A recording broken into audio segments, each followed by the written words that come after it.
균형 잡기 시리즈에서 제가 늘 했던 서론으로 시작하도록 하겠습니다. 영국의 신학자 존 스토트의 균형 잡힌 기독교라는 책에 보면 이런 문구가 있습니다. 진리는 중간에 있는 것도 어느 한쪽 극단에 있는 것도 아닙니다. 진리는 양쪽 극단 모두에 있습니다. 저는 이것을 양팔저울의 원리라고 부르고자 합니다. 양팔저울을 가지고 우리가 균형을 맞추기 위해서는 양쪽 끝에다가 물건을 올려 놓아야 하는 것이죠. 그래서 저울이 한쪽으로 기울어지게 될 때 우리가 균형을 맞추고 싶다면 기울어지는 쪽이 아니라 정반대의 쪽에다가 물건을 올려 놓아야 하는 것입니다. 이 간단한 양팔저울의 원리는 우리의 삶에도 적용이 됩니다. 예를 들어서 많은 사람들이 공부와 휴식은 적절하게 균형을 맞추어야 한다라고 생각을 합니다. 그렇기 때문에 사람들은 항상 쉬어야 한다라고 말하지도 않고 항상 공부해야 한다라고 말하지도 않는 것이죠. 공부 쪽으로 기울어졌다면 쉬어야 한다라고 말을 하는 것이고, 쉬어야 하는 쪽으로 기울어졌다면 공부를 해야 한다라고 말을 해주는 것이죠.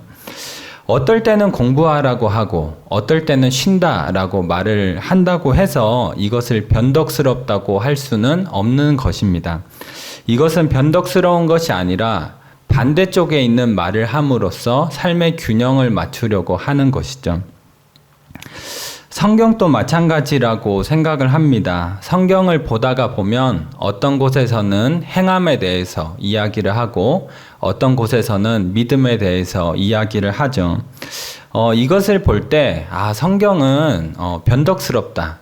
어떨 때는 믿음에 대해서 얘기하고 어떨 때는 행함에 대해서 얘기한다. 변덕스럽다. 그렇게 얘기할 수 없는 것이죠. 믿음과 행함 반대쪽에 있지만 그것을 이야기함으로써 우리 신앙의 균형을 맞추고자 하는 것입니다. 이러한 양팔저울의 원리, 균형의 원리를 우리가 잘 이해하게 된다면 한쪽으로 기울어지고 치우쳐지는 신앙이 아니라 균형을 갖추고 제대로 된 건강한 신앙을 우리가 가질 수 있을 것이라 생각합니다. 이러한 맥락에서 우리의 신앙의 균형을 잘 한번 점검해 보자라고 생각을 하게 되었고, 균형 잡기 시리즈라는 이름으로 몇 가지 주제를 나누었는데, 오늘은 세 번째 시간으로 보수와 진보에 대해서 함께 나누고자 합니다. 첫 번째는 예수님의 제자 중에는 진보와 보수가 모두 있었다라고 하는 것입니다. 우리 방금 읽었지만 다시 한 번만 더 읽도록 하겠습니다. 누가복음 6장 12절에서 16절입니다. 다시 한번 함께 읽겠습니다. 시작.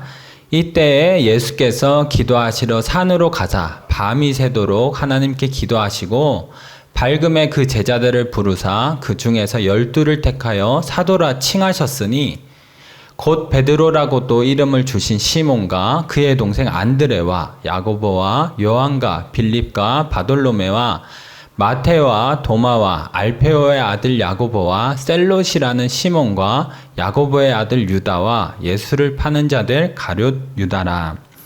누가복음 6장에는 예수님께서 하나님께 기도를 하신 후에 12 사도를 세우시는 장면이 나옵니다. 여기에서 제가 오늘 주목하고자 하는 부분은 15절인데요. 15절을 보면 예수님의 제자 중에는 마테와 셀롯이라고 하는 시몬이라는 제자, 그리고 이 택함을 받은 사도가 등장합니다. 먼저 마테를 살펴보자면 마테의 직업은 세리였죠. 세리는 로마 제국이 이 유대 땅을 다스리면서 생겨난 직업인데 세금을 걷는 일을 했습니다. 로마가 직접 세금을 거둔다면 굉장히 반발심이 클 것이기 때문에 유대에 있는 사람들을 뽑아서 같은 민족 사람에게 세금을 걷게 했는데 그게 바로 세리라고 하는 직업이었다는 것이죠. 그래서 마테가 세리였다고 하는 것은 정부와 기존에 있는 정치 제도를 위해서 일하는 사람이었다라는 것을 보여주는 것입니다. 다시 말해서 마태의 정치 성향은 친정부주의자였다라고 하는 것이죠. 그런데 마태와는 반대로 이 시몬, 셀롯이라고 불려지는 이 시몬은 반정부적인 사람이었고 기존 정치 제도를 바꾸고자 하는 사람이었습니다. 이 시몬을 소개할 때 이 셀롯이라고 소개를 하는데, 이 셀롯은 열심당원이라는 뜻을 가지고 있고, 이 열심당원들은 그 당시에 기존 정부와 정치 제도를 반대하는 사람들이었습니다. 단순히 어떤 플랜카드를 들고 시위하는 정도가 아니라 무장을 해서 싸우는, 그 정도로 기존에 있는 정부를 바꾸려고 드는 반정부주의자였다라고 하는 것이죠. 기존의 로마 제국을 몰아내고 이 나라를 독립하는 것이 이들의 목표이자 사명이었습니다. 이렇게 마태는 친정부주의였고 시몬은 반정부주의자였습니다. 정치적인 견해로 보자면 전혀 하나가 될 수 없는 입장을 가지고 있지만, 놀랍게도 예수님께서는 그들 모두를 제자 삼으시고 사도로 세우셨다라고 하는 것이죠. 이것이 오늘날 우리에게 의미하는 바가 무엇이겠습니까? 그리스도인에게는 정치적인 견해보다 그리스도에 대한 충성이 더 우선된다라고 하는 것입니다. 예수님은 친정부주의인 마태가 더 옳다고 생각하시지도 않았고, 반정부주의였던 시몬이 더 옳다고 생각하시지도 않았습니다. 예수님께서 마태와 시몬을 사도로 삼으신 것은 그들의 정치적인 입장 때문이 아니라 그리스도에 대한 충성 때문에 제자로 부르시고 사도로 삼으셨던 것이죠. 성경은 그리스도 안에서 정치적인 견해가 모두 일치되어야 한다라고 말하지 않습니다. 그러나 적어도 서로 다른 견해를 가지고 있다 하더라도 그리스도께 충성함으로 하나가 될 수 있다라는 것을 보여주는 것이죠. 그래서 우리가 다양한 견해를 가질 수는 있지만 이것을 가지고 서로를 비방하고 누군가를 정죄하고 교회를 분열되게 한다면 그것은 분명히 잘못된 것이다 라고 하는 것이죠. 안타깝지만 우리가 사는 사회는 자꾸만 분열을 조장하는 그런 사회 속에서 우리는 살아갑니다. 얼마 전에 이 페이스북이라고 하는 이 기업에서 내부 고발이 있었습니다.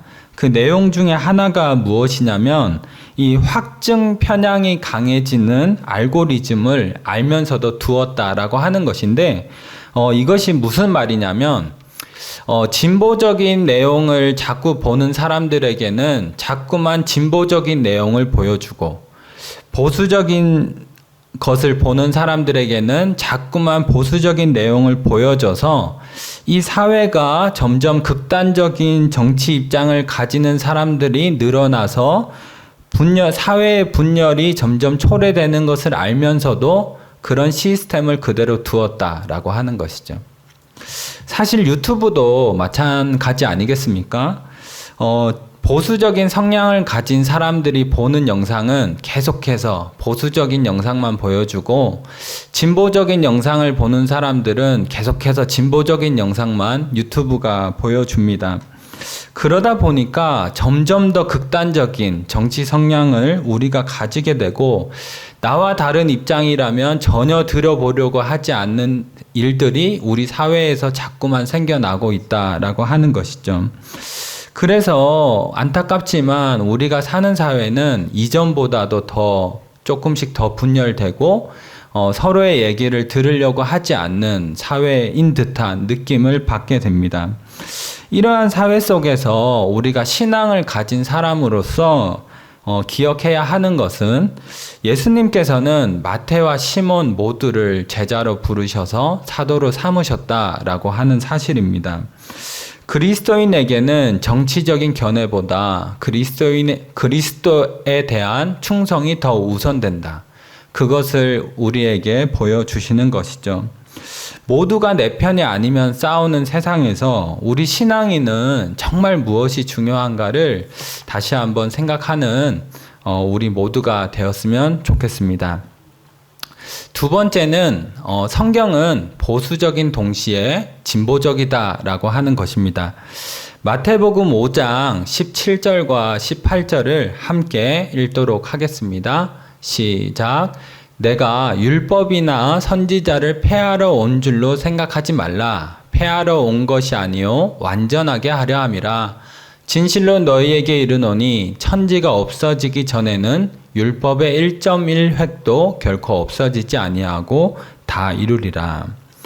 17절 말씀을 보면 예수님께서는 나는 율법을 폐하러 온 것이 아니라 완전하게 하러 왔다라고 이야기를 하십니다. 그리고 18절에 보면 하늘과 땅이 없어지기 전에는 율법의 1.1획도 없어지지 않는다라고 이야기를 하시죠. 이것을 그 당시의 기준으로 보면 예수님은 율법에 대해서 상당히 엄격한 보수주의자처럼 느껴집니다. 예수님 당시에는 이 바리새인들 중에 율법을 어떻게 해석하는지에 따라서 두 부류의 바리새인들이 나뉘어졌었습니다. 이 힐렐파라고 불리는 바리새인들은 진보적이고 조금 더 온건하게 율법을 해석했던 반면에 이 샴마이파라고 불리는 바리새인들은 조금 더 보수적이고 엄격하게 율법을 해석하고 적용을 했었습니다. 마태복음 5장 17절 18절에 나오는 이 율법에 대한 예수님의 견해를 보면 마치 율법을 굉장히 엄격하게 바라보는 보수주의자처럼 느껴지는 것이죠. 그리고 이것을 증명이라도 하듯이 이후의 내용을 보면 예수님께서는 율법에 대해서 굉장히 엄격하게 적용하는 모습을 보여줍니다. 예를 들어서 옛사람들은 살인을 하면 심판을 받는다라고 했지만 형제에게 욕만 해도 심판을 받을 것이다 라고 굉장히 엄격한 모습을 보여주시고, 또 한편으로 간음을 저지르지 않았어도 음욕만 품어도 그것은 간음한 것이다 라고 이야기를 하시죠.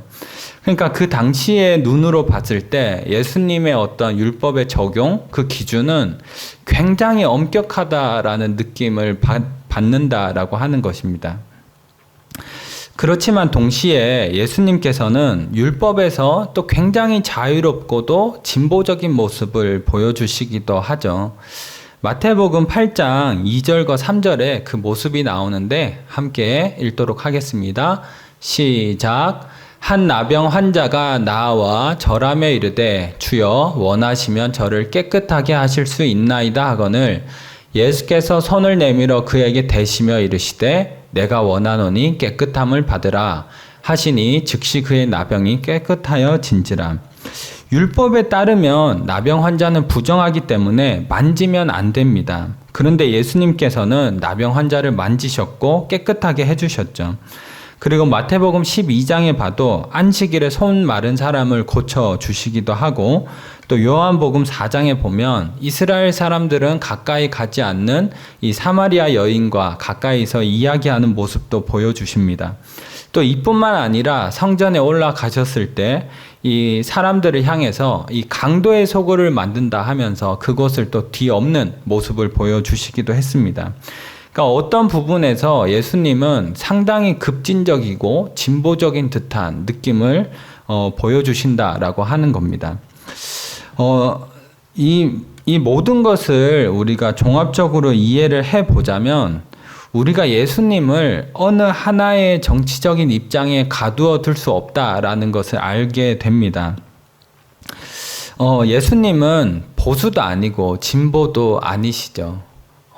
예수님이 기준이시지 정치적인 입장이 기준이 될 수가 없는 것이죠.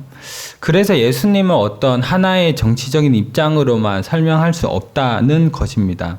그렇기 때문에 우리가 어떤 하나의 견해만 옳다라는 그런 생각을 하기보다는 보수적인 것이 되었든지 진보적인 것이 되었든지 성경의 가치에 무엇이 부합한가, 그것을 우리가 볼 수 있어야 한다라고 하는 것입니다.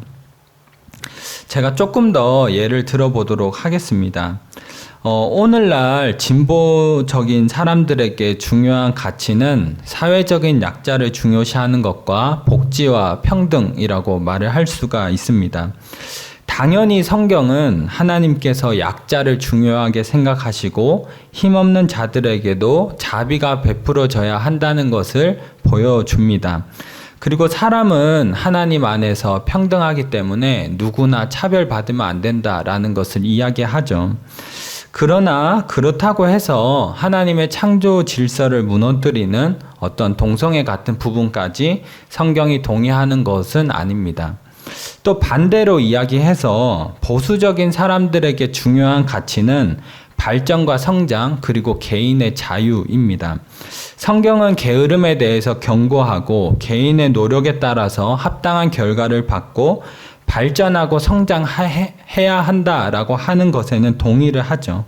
그리고 개인의 자유는 무엇보다도 중요하다라는 것을 우리에게 알려줍니다. 그렇지만 경쟁이 지나치다거나 물질 만능주의 사회에서 자유가 무질서로 가는 것까지 성경이 동의하는 것은 아닙니다. 제가 이러한 이야기를 하는 것은 우리가 성경을 어느 하나의 정치적인 입장으로만 온전히 설명해 낼 수가 없다라고 하는 것입니다. 보수와 진보의 가치에 동의하는 부분도 성경에 있지만 동의하지 않는 부분도 성경에 나온다라고 하는 것이죠. 그래서 우리 그리스도인은 보수의 기준으로 성경을 봐서도 안 되고 진보의 기준으로 성경을 봐서도 안 되는 것입니다. 중요한 것은 보수냐 진보냐 하는 것이 아니라 성경적인 가치인가 성경적인 가치가 아닌가 하는 것이 중요한 것이지 어떤 정치적인 입장인가 하는 것이 중요한 것이 아니라고 하는 것입니다. 우리가 신앙을 가지고 이것을 기억하면서 살아간다면 한쪽으로 자꾸만 치우쳐지는 우리의 사회 속에서 조금 더 건강한 균형을 가지고 살아갈 수 있다라고 생각을 합니다. 마지막 세 번째는 정치적 다수보다 생명을 주는 소수가 되어라는 것입니다. 요한복음 6장 14절과 15절을 우리 함께 읽도록 하겠습니다. 시작. 그 사람들이 예수께서 행하신 이 표적을 보고 말하되 이는 참으로 세상에 오실 그 선지자라 하더라. 그러므로 예수께서 그들이 와서 자기를 억지로 붙들어 임금으로 삼으려는 줄 아시고 다시 혼자 산으로 떠나 가시니라. 아멘.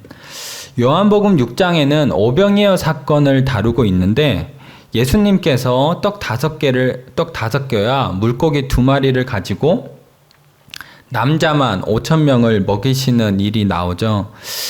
사람들은 이 놀라운 기적을 보고 예수님을 왕으로 삼으려고 했습니다. 이 사람이 왕이 되어야 한다라고 생각을 한 것이죠. 근데 예수님께서는 그것을 미리 아시고 혼자 산으로 떠나시는 모습을 보여주십니다. 왜 예수님께서는 왕이 되셔서 사람들을 이끌지 않으시고 혼자 산으로 떠나셨을까요? 저는 이것을 곰곰이 생각을 하다가 세 가지 이유에서 그렇다라는 생각을 하게 됐습니다. 첫 번째는 이 정치적인 이상에 사로잡힌 사람들은 보고 싶은 것만 보기 때문입니다. 이스라엘은 그 당시에 로마의 지배를 받고 있었죠. 그래서 많은 사람들이 가지고 있는 정치적인 이상은 이스라엘의 독립이었습니다. 이러한 정치적인 이상을 사람들은 예수님에게 투영하기 시작했고 예수님을 왕으로 삼으려고 한 것이죠. 하나님 나라의 왕으로 모시려고 했던 것이 아니라 이 로마로부터 벗어나게 해줄, 독립을 시켜줄 정치적인 왕으로 모시려고 했다는 것입니다. 예수님은 이 기적을 통해서 하나님 나라의 풍성함을 보여주시고자 했지만 사람들은 이 기적을 통해서 자신들의 정치적인 이상만을 투영할 뿐이었습니다. 예수님이 아무리 그들에게 잘 설명하고 또 다른 기적을 보여준다고 하더라도 그들은 보고 싶은 것만 봤을 것입니다. 무엇보다도 예수님께서는 이 이스라엘의 독립이 해결돼도 모든 문제가 해결되는 것이 아니라는 것을 아셨습니다. 그들의 구원의 문제가 이스라엘이 독립했다고 해결되는 것이 아니라는 것을 아셨던 것이죠. 그래서 예수님은 정말 그들이 영원히 구원을 받고 하나님 나라를 깨닫기를 바랬지만, 그렇지만 예수님을 바라보는 사람들은 자꾸만 정치적인 이상을 투영해서 정치적인 왕으로 삼으려고 했다는 것입니다. 그래서 예수님께서는 사람들이 자신을 왕으로 삼으려고 할 때 혼자서 산으로 떠나버리신 것이죠. 또 두 번째 이유는 예수님께서 정치적인 왕이 되는 순간 이 복음을 제대로 전할 수가 없기 때문입니다. 만약에 예수님이 정치적인 왕이 되어서 이스라엘의 독립을 주장했다면 이 열심당원이었던 시몬은 좋아했겠지만 세리 마태는 예수님을 떠났겠죠. 그리고 무엇보다 이 예수님께서 이스라엘의 독립을 주장하는 사람들의 왕이 되는 순간 그것 자체가 예수님의 정치적인 입장이 되어버립니다. 그래서 예수님께서 뭘 하려고 할 때마다 사람들은 복음을 생각하기보다는 어떤 정치적인 행동일 것이다 라고 자꾸만 생각을 했을 것입니다. 예를 들어서 어떤 교회를 담임하는 목사님이 보수적인 어떤 정당의 정책을 동의하는 말을 했다고 생각을 해보겠습니다. 그러면 그 순간에 사람들은 그 정책이 괜찮았나 보다 라고 생각하는 것이 아니라 그 목사님 보수였구나, 그리고 그렇다면 이 목사님이 이렇게 했구나 라고 받아들이게 되죠. 그렇게 되기 시작하면 복음을 전하는 일이 당연히 방해를 받을 수밖에 없습니다. 저렇게 하는 말이 정치적인 입장에서 하는 얘기가 아닐까라는 것들이 자꾸 생겨나면서 정말 복음을 전하는 일이 잘 되지 않는다라고 하는 것이죠. 그렇기 때문에 예수님은 정말 그들에게 필요한 복음을 제대로 전하기 위해서는 이 정치적인 왕의 자리에 올라가지 않고 그 자리를 떠나셔야 했다라고 하는 것입니다. 그리고 마지막 세 번째는 우리 기독교가 세상을 변화시키는 방법은 정치적 다수의 힘이 있는 자리가 아니라 생명을 주는 소수의 자리였기 때문입니다. 예수님께서는 당연히 그 사람들의 왕이 되셔서 이 세상을 변화시킬 수도 있으셨겠죠. 그렇지만 예수님께서는 그러한 방법을 택하시지 않고 낮은 자리에 머무르면서 모두에게 생명을 주는 소수의 자리를 선택하셨습니다. 초대교회 역시 예수님과 같은 방법으로 세상을 변화시켰죠. 초대교회에는 당시에 약자인 과부들 또 고아들을 돌보았고 이 성적인 순결을 지켰고 또 노예들의 형제자매로 대접했고 가진 것을 나누었고 또 잔인하게 죽는 이 콜로세움의 경기를 보러 가지 않았습니다. 이 조던 피터슨이라고 하는 심리학자는 기독교가 세상을 변화시키는 방법에 대해서 이렇게 설명을 했습니다. 이 기독교는 민중의 즐거움을 위해 노예를 굶주린 사자에게 던져주는 행위가 옳지 않다는 것을 인정했다. 기독교는 유아 살해와 성매매를 반대했고 여성도 남성만큼이나 소중하다고 주장했다. 기독교는 심지어 사회의 적들도 동등한 인간으로 대하라고 가르쳤다. 이 모든 것이 처음에는 불가능한 요구였지만 결국 모두 실현되었다라고 이야기를 했습니다. 이렇게 복음이 세상을 변화시키는 방법은 정치적 다수의 힘이 있는 그 자리에서 변화시키는 것이 아니라 생명을 주는 소수의 자리에서 머무르면서 세상을 변화시키는 것입니다. 예수님께서 이 방법을 우리에게 알려주시기 위해서 정치적 다수의 힘을 가질 수 있는 그 임금의 자리를 떠나셨던 것이죠. 이러한 방법으로 세상을 변화시키는 것이 아니다. 하나님의 나라는 정치적인 왕의 힘으로 전달이 되고 세상을 바꾸는 게 아니다라는 것을 보여주시기 위해서 그 자리를 떠나셨다라고 하는 것입니다. 이제 정리를 하고 결론을 맺도록 하겠습니다. 5가지로 정리를 하도록 하겠습니다. 첫 번째는 예수님의 제자 중에는 보수도 있었고 진보도 있었다라는 것입니다. 두 번째는 성경에는 보수적인 가치도 있고 진보적인 가치도 있다라고 하는 것이고, 또 세 번째는 그리스도인에게는 정치적인 입장보다 그리스도에 대한 충성이 우선된다라는 것입니다. 그리고 네 번째는 정치적인 입장으로 성경을 판단하는 것이 아니라 성경의 기준을 가지고 정치적인 입장을 판단해야 한다라는 것이고요. 마지막 다섯 번째는 교회는 정치적인 다수가 아니라 생명을 주는 소수로 세상을 변화시켜 왔다라는 것입니다. 이제 결론을 맺도록 하겠습니다.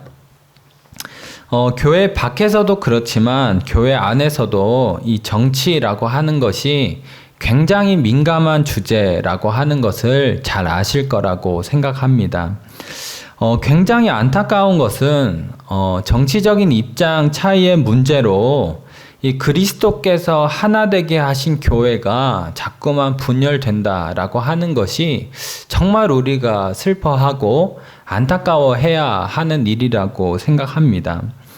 그렇기 때문에 우리는 이 문제를 전혀 다루지 않고 그냥 넘어가는 것이 아니라 아주 신중하고 아주 균형 잡히게 이 문제를 조심스럽게 다루어야 하는 것이죠.